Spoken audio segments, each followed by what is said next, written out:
Welcome back, folks. So I mentioned previously that my favorite YouTube channel related to board games, other than Sidetrack's YouTube channel, of course, is the Dice Tower. And every year they do their top 100 board games of all time ranking. Now, these guys are basically professional board game reviewers.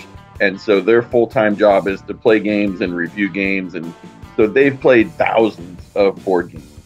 And so when I decided to make my top whatever list, I thought 100 was probably a little bit ambitious because I've maybe played 300 games or 400 games at the most, I would say. And so to say even that there's 100 that I've played that I really like is probably stretching it a little bit. So that's why I always go with my top 50 board games of all time. But the more games I play, you know, someday maybe I'll do my top 100 if I get to that point where I feel like I've got 100 really good games that I really like. But you know, 50 is kind of an arbitrary cutoff. So there are some games that I've played that I really like that I'd like to, you know, just mention and give a shout out to or an honorable mention, because there's, you know, everybody has different tastes in gaming. And so these may end up being games that you really love. And they're games that I like, or maybe I just haven't played them enough to know yet how much I like them. And so I thought I'd give out a few honorable mentions as an addendum to my top 50 list. So the first game I'd like to mention is a game that we just got added at the shop this year, and it's a quick little card game called Point Salad. And Point Salad is one of those handful of games I mentioned before, Mountain Goats and Sushi Go. It's one of those games that I pull off for people who haven't tried many games and maybe they're not exactly sure, they don't want to make a big time commitment into learning a new game. Quick, easy to learn, fast, fun, and it's a really nice gateway into the modern gaming. That's Point Salad. The next game on my list is a party game. And as I mentioned before, I don't usually add many party games to my top list because party games are fun and given the right crowd and the right atmosphere, can be a really fun time. But I tend towards strategy games, and so party games aren't usually my most favorite games. They're fun, but they're not my most favorite. But Just One is a really fun game, and this is the type of game where I don't even necessarily keep score. You can adapt this game to play team versus team and in a variety of different ways, but it's more of an activity than a game. And really what you're doing here is you're giving each other clues. It's kind of like a password style game. You're giving each other clues to try to guess a particular word.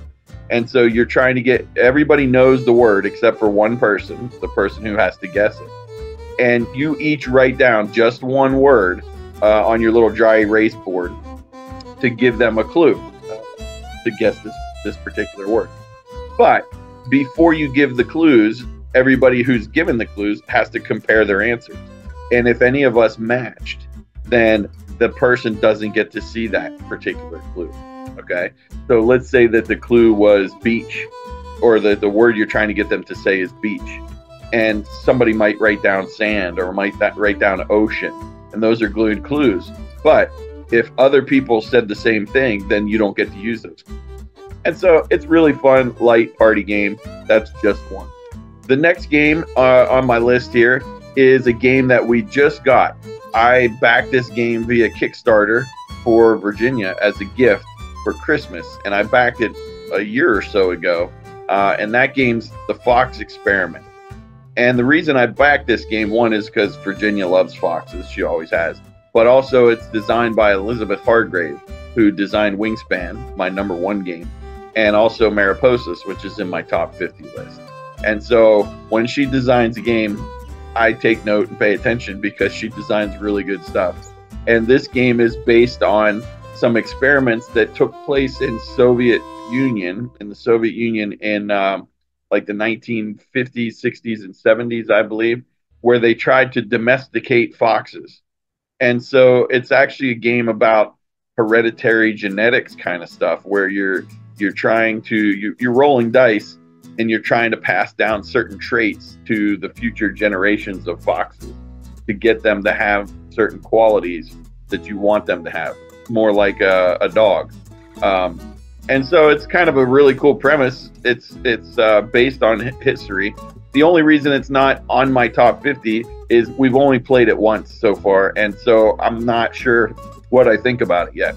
It seemed really cool. At first, it was a little intimidating, it seemed like it was going to be real complicated. But once we got into it, it really wasn't. It's a pretty simple game. And so I think I'm going to like this game a lot. Just haven't played it enough to say that it's good enough to make the top 50 yet. But I've got high hopes. The next game on my list is a game where I love the artwork. It's beautiful, and it's a nature theme, which, as I've said on my previous videos, I love nature themes. And this game is called Freshwater Fly, and it's a game all about fly fishing. And I had only played this game once or twice until this year, and I've got it to the table a few more times this year. And the more I play it, the more I like it. So I haven't played it enough for it to necessarily, make its way into the top 50 yet. But I've got high hopes, and the more I play this game, the more I really like it. You're basically, casting your line out, trying to land certain fish, and then depending on the types of fish you catch, you can collect different sets, and some of them are easier to reel in than others. And you're using finesse, and you're using momentum, and trying to, use your skills as a fisherman to land these fish. And so it's really fun, and I've grown to really like this game a lot. It's one that may appear in the top 50 at some point in the future. That's Freshwater Fly. The next game is sort of a party game. It's an odd game because it doesn't necessarily fit into a traditional category. And that game is called Ready, Set, Bet. And this is a horse racing game. And you roll dice, and the horses move up the track. And it's real time. Typically, I don't like real time games because they tend to be frantic. And I like games where you can sit and think about your strategy and then, make your moves based on the strategy that you come up with. This, you don't have much time to think because other people are acting and you're acting all at the same time. And this game, I actually don't enjoy playing it that much, and I'm not good at it, but I enjoy running the game a lot because one person has to be sort of like the game master, and they roll the dice, and they're the ones being sort of the announcer for the race. And you're trying to hype up the race and hype up the excitement level as you're playing the game, and you get other people to place their bets, and you're sort of barking out instructions. And so I love running this game. I don't necessarily enjoy playing it as much as I love running it, but it's a really great game. You can play with a whole bunch of people, and it's easy to understand because it's just a race and a betting thing. But Ready, Set, Bet is a really cool and unique game. The next game on my list is a favorite with my kids, and particularly once they become teenagers. For some reason, this game all of a sudden becomes like a really hot thing. And we had let some friends borrow it, and it was gone for a while, but now we've got it back. And that game's called Shadow Hunters. And this is a classic game. I think it's out of print, so I don't know that you can get it anymore. But you could play it with a bunch of people, which is cool. And it's a hidden social deduction game. You are either a shadow, which is sort of the bad guys, or a hunter, which is the good guys. Or, my favorite part of it, there are neutral characters. And typically for the shadows, for them to win the game, they have to kill the hunters. For the hunters to win the game, they got to knock out the shadows. But the thing I love is those neutral characters, because they each have some weird way that they have to win the game. One person might have to collect a certain amount of equipment, and another person may actually, if they die first, they win. And so there's like all kinds of weird random stuff that makes the game really interesting, because you don't necessarily just want to automatically go out and start attacking people, because at the beginning you don't know who anybody else is. You don't know what team they're on.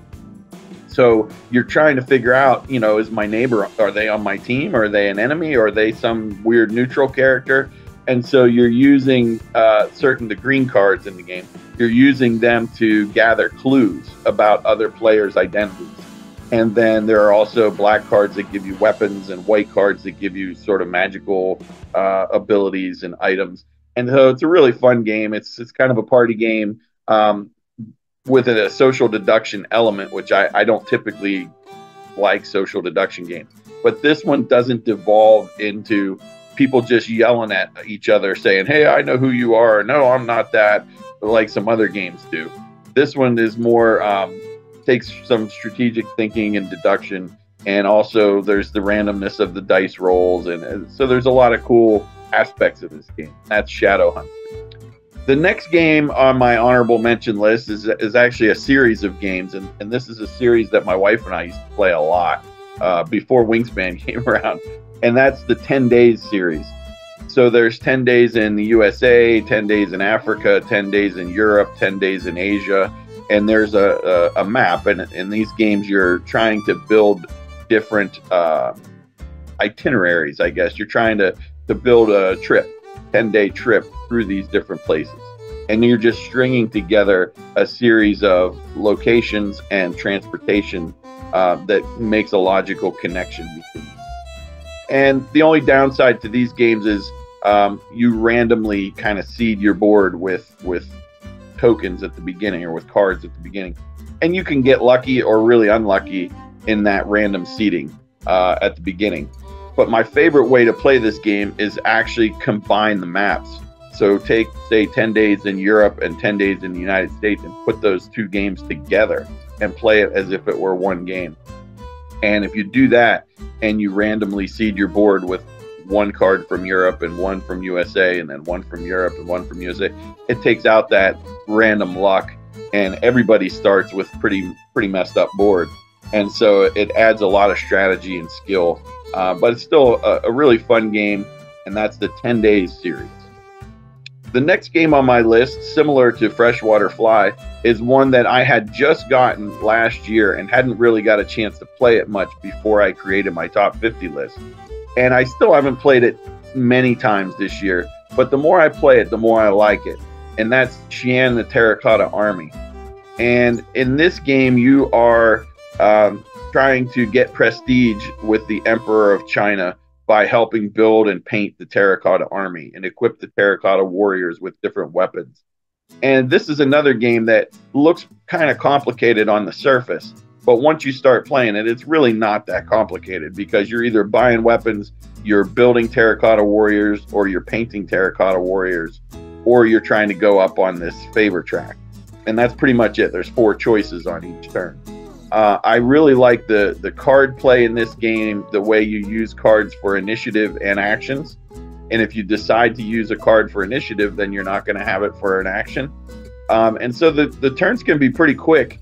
And despite the fact that it looks like a really complex game, it doesn't necessarily have to take that much time. So this is another game that I think has a real good chance of making my top 50 if I could just get it to the table more often and get a few more plays of it. I think it's going to rise as time goes on. Okay, the last 2 honorable mentions that I want to throw out are games that my friend Mark taught me this year. And my buddy Mark, he tends to lean towards heavier games than I do. I like a lot of family weight games and entry-level games. He tends to lean more towards the mid-weight and heavier weight Euro type game. But he introduced me to a game called Lac Ramosa, and we only played it a couple times. The first time we played it, it was just completely over my head. I had a really hard time even understanding what was going on and figuring it out. And then once I caught on towards the end of that game, I was like, you know, this is kind of cool.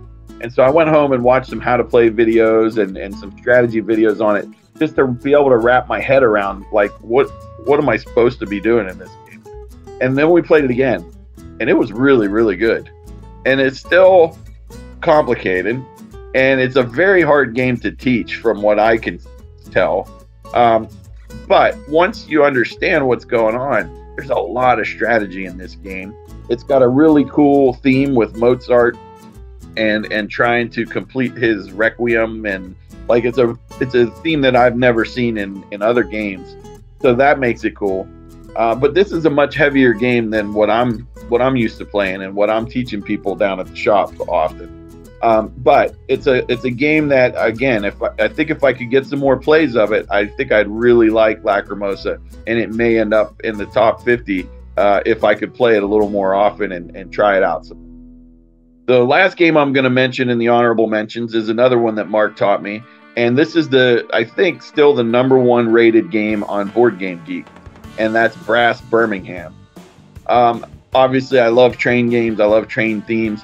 This, again, is a much heavier weight than, say, Ticket to Ride or some of the more basic train games. This game is another one that I really had a hard time wrapping my head around at the beginning. I think the teach is kind of complicated. The one downside that I can see with this game is that it seems to me that your initial couple moves in this game can make you or break you for the rest of the game. And so if you're just learning the game and you don't really know what you're doing, you could make a couple bad moves at the beginning and then, you know, halfway through the game be like, oh, well, if I would have understood what I was supposed to be doing, I would have changed my starting strategy or my starting location on the board completely. But again, I watched some different videos on this. I started to get a little bit better feel for it. And once I understood, I was like, man, I think this could be a fantastic game. I see why a lot of people like it. But I've only played it, I think, 1.5 times. We didn't even make it through the first play. The second time, I don't even remember. Maybe we only played it once. But I did start to catch on later. And I think if I played Brass Birmingham more often, I think it could be one of my favorites. All right, the other thing I want to do is do a quick rundown of the games that fell off my top 50 list this year. And as you might expect, most of them were sort of towards the bottom end of the 50 last year anyway. And so these are games that are probably going to fall off and come back on and fall off and come back on because they're sort of on the borderline anyway. Number 50 last year was Imotep. That game fell off my radar. It's just a little too simple for me. The more I play it, it's a little samey each time. And so there's not a lot of variety there. And so that's why I think Imotep fell. It's still a great introductory game, good game to teach people. It's still fun. But if you play it enough, it gets a little samey over time. The next game that fell off my list is Century Spice Road. It was 49 last year. I actually just taught this game to some folks last week, and it was fun. And we had a good time with it. Again, it's pretty basic, so there's not a lot of in-depth strategy. It's a great entry-level game. But if you're looking for something a little deeper, if you've played it a few times, it's probably going to get a little repetitive. But and there's one or two strategies that seem to be the way to go. So there's not a lot of options in this game. You pretty much play it the same way each time you play. And so Century Spice Road dropped a little as well. A game that I think will end up popping back on my list at some point, which was number 48 last year, is Role Player. Role Player is it's sort of a Dungeons and Dragons type theme, but it's actually a dice rolling game, and you're manipulating dice to try to create a D&D type character. And I've never really been into role playing or D&D, but my favorite part when I did try it out was the part of where you create the character. And that's all this game is. It's a board game about creating a character. And so it's really fun. I think it's deceptively a little more complex. It's a mid-weight game. And so it's a little tricky to teach new people, and it's a little harder to get to the table. But I think if I got a chance to play Role Player more often, and I think if I could find a couple people who were really into it and we played it often, I think this game would definitely pop back up in my top 50. The next game on my list was number 47 last year, and that is Rise of Augustus. This is another basic entry-level game. It's kind of like Bingo, but with a Roman Empire theme to it. It's fun. It's one that I teach, to kids and to new people. Again, not a ton of in-depth strategy. And so some of these lighter weight games that are really basic, the more I play them, the shine sort of wears off of them for me. And I still enjoy introducing them to new people, and they're still great games for that. But they're not ones that I would necessarily choose to play over and over again because they don't have that depth of strategy that I'm looking for. Number 44 on my list last year was a dexterity game called Kocol.